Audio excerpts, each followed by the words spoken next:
Kamalapuram police station పరిధిలో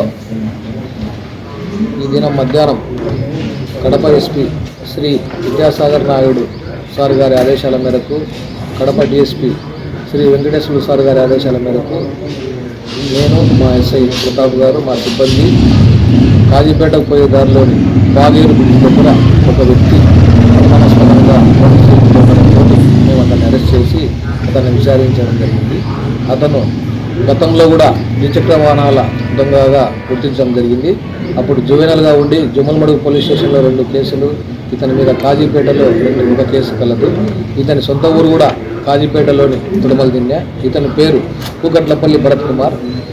ఇతను ఈ విధంగా ఇతని యొక్క నేర నేపథ్యం పరిశీలిస్తే చిన్నప్పటి నుంచి వ్యసనాలకు అలవాటు పడి తల్లిదండ్రులు చెప్పే మాటలు వినకుండా ఈ విధంగా దొంగగా తయారై డబ్బుల అవసరం కోసం దొంగతనాలు చేస్తూ ఆ ప్రవృత్తిని మానుకోకుండా మళ్ళీ కొనసాగిస్తుండడం జరిగింది. ఇతను 28వ తేదీ పోయిన సంవత్సరం డిసెంబర్లో 24/12/2028 తేదీన తాడిపత్రికి వెళ్ళి అక్కడ ఒక మోటార్ సైకిల్ దొంగతనం చేయడం జరిగింది. తర్వాత 30వ తేదీ మన కమలాపురంలోని గిడ్డంగి వీధిలో ఇంటి ముందు పెట్టుకొని ఉన్న మోటార్ సైకిల్ని దొంగతనం చేయడం జరిగింది.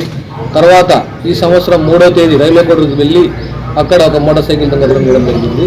ఇతను ఈ డబ్బు కోసము ఎంత దూరమైనా వెళ్ళి ఎక్కడ ఎవరైతే నిర్లక్ష్యంగా మోటార్ సైకిళ్లను లాక్స్ అటువంటివి ఏం లేకుండా పెట్టుకున్న మోటార్ సైకిళ్లను ఇతను దొంగతనం చేయడం, ఎక్కడంటే ఎక్కడ వీలైతే అక్కడ అమ్మేయడం, దాని నంబర్ ప్లేట్లు మార్చేయడం ప్రవృత్తిగా ఏర్పాటు చేసుకొని ఈ నేర నేపథ్యం కొనసాగిస్తున్నాడు. ఇది ఇతన్ని మా ఉన్నతాధికారుల ఆదేశాల మేరకు అరెస్ట్ చేసి ఇతని దగ్గర నుంచి ఆ మోటార్ సైకిల్ 3 రికవర్ చేయడం జరిగింది.